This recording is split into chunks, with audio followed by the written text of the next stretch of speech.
नमस्कार. आपल्या उजनी धरण अपडेट न्यूज चॅनलमध्ये आपल्या सर्वांचं मनापासून स्वागत. आज 11 जुलै 2026. आज सकाळी उजनी धरणाची काय स्थिती आहे, उजनी धरणात येणारा पाणीसाठा किती आहे आणि उजनी धरणामध्ये गेल्या 5-6 दिवसामध्ये पाणी किती सोडलंय, म्हणजे साठलंय आणि वीर धरणातून सध्याला विसर्ग किती चालू आहे, त्याचबरोबर वरच्या धरणाची काय स्थिती आहे याची आपण सविस्तर माहिती घेणार आहोत. आज सकाळी उजनी धरणाची एकूण पाणी पातळी बघितली तर 89.17 TMC एवढी झालेली आहे आणि उपयुक्त पाणीसाठा हा 25.51 TMC एवढा झाला आहे आणि टक्केवारी जर बघितली तर 47.61% उजनी धरण आता सध्याला आलेलं आहे.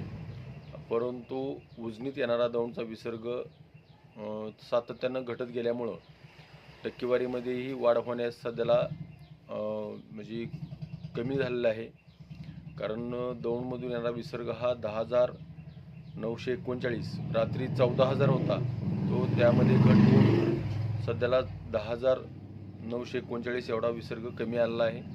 पण तरीसुद्धा हरकत नाही, कारण उजनी धरणात गेल्या 5-6 दिवसामध्ये 47.61% आणि पहिलं 28.11% म्हणजे जवळपास 80-82% एवढं पाणी आलेलं आहे.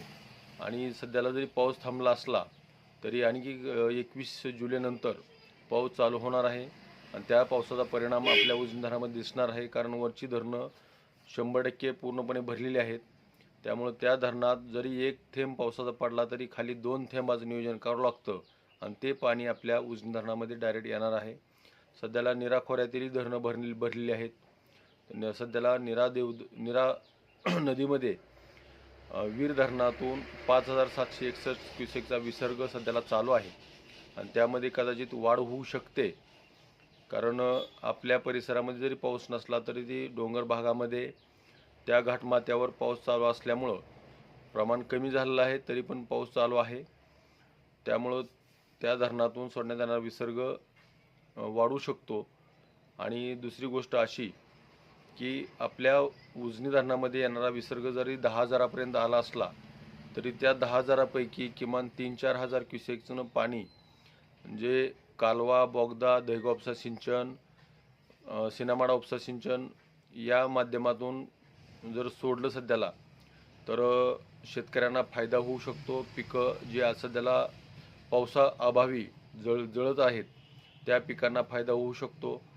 कारण पाऊस नसल्यामुळं पिकाची अवस्था दयनीय आहे आणि धरणात पाणी बऱ्यापैकी जमा झालेलं आहे. ज्यावेळेस धरण मायनसमध्ये गेलं होतं, कलेक्टर साहेबांनी पाणीसाठा राखीव ठेवून वीज पुरवठा बंद ठेवून जे नियोजन केलं होतं ते अगदी उत्तम होतं. परंतु आता सध्याला धरणामध्ये पाणीसाठा झालेला आहे. त्यामुळं वीज पुरवठा पूर्ववत करणं आणि एवढ्या योजनातून पाणी सोडणं आणि आहे ती पिकं जगवणं हे गरजेचं आहे. तर अशाच उजनीच्या ताज्या घडामोडीसाठी, ताज्या अपडेटसाठी आपल्या उजनी धरण अपडेट न्यूज चॅनलला लाईक करा, सबस्क्राईब करा, शेअर करा. उजनी धरण अपडेटसाठी बेंबळेहून सिद्धेश्वर शिंदे. धन्यवाद.